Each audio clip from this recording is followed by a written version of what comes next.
இன்றே டவுன்லோட் செய்து உங்கள் ஃபேவரட் ஷோக்களை என்ஜாய் பண்ணுங்க. எவ்வளவு சொன்னாலும் நீ என் பேச்ச கேட்கவே மாட்டேங்கிற. அந்த கேஸ் அது பாட்டுக்கு நடக்குது. நீ பாட்டுக்கு கொஞ்சம் நிம்மதியா இருக்கலாம்ல? பாரு, அந்த டாக்டர் அம்மா என்னமோ என்ன திட்டிட்டு இருக்காங்க. மாத்திரை கொடுத்தாலும் சாப்பிட மாட்டேங்கிற, சாப்பாடு கொடுத்தாலும் நேரத்துக்கு சாப்பிட மாட்டேங்கிற. இப்படியே இருந்தா அது உன் குழந்தைக்கு தானே ஆபத்து. நீ உன்னை நல்லா பாத்துக்கணும்ல கண்மணி. நீ பெத்தெடுக்க போறது வெறும் குழந்தை மட்டும் இல்ல, ரொம்ப வருஷத்துக்கு அப்புறம் இந்த வீட்டுக்கு கிடைக்க போற வாரிசு, சந்தோஷம். அத நீ நல்லபடியா பெத்தெடுக்கணும்ல. ஏய், என்ன கண்மணி தலையாடுற? சரின்னு வாயை திறந்து சொல்லு. இனிமே வள்ளியம்மா சொல்ற மாதிரி இருக்கேன்னு சொல்லு. பாரு அவங்க எவ்வளவு வேதனைப்படுறாங்கன்னு. சரிங்க வள்ளியம்மா, நான் நீங்க சொல்ற மாதிரியே இருக்கேன். மீரா, இந்தா எல்லாம் வாங்கிட்டல? எதுக்கும் செக் பண்ணி பாத்துக்கோ. எல்லாம் இருக்கு. நாங்க கேப் புடிச்சு போயிரோம். நீ பைக் எடுத்துட்டு வீட்டுக்கு வந்துரு. சரி. எல்லாம் கரெக்டா இருக்கானு பாத்துக்கோ. சரியா தான் இருக்கும்.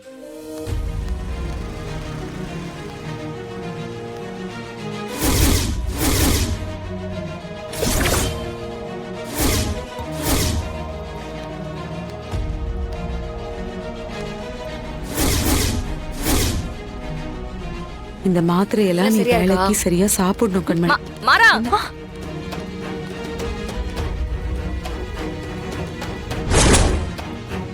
விஜி,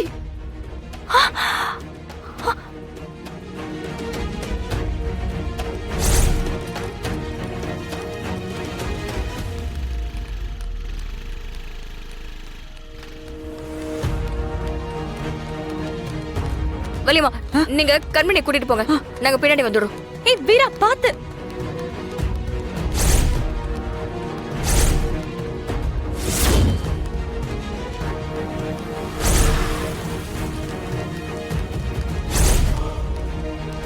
கண்மணி, இவ செத்து போயிட்டான்னு சொல்லிட்டு இருந்தாங்க, உயிரோட இருக்கா? ஆமா வள்ளியம்மா, இது விஜய் மாதிரி தான் தெரியுது. இது விஜயே தான்.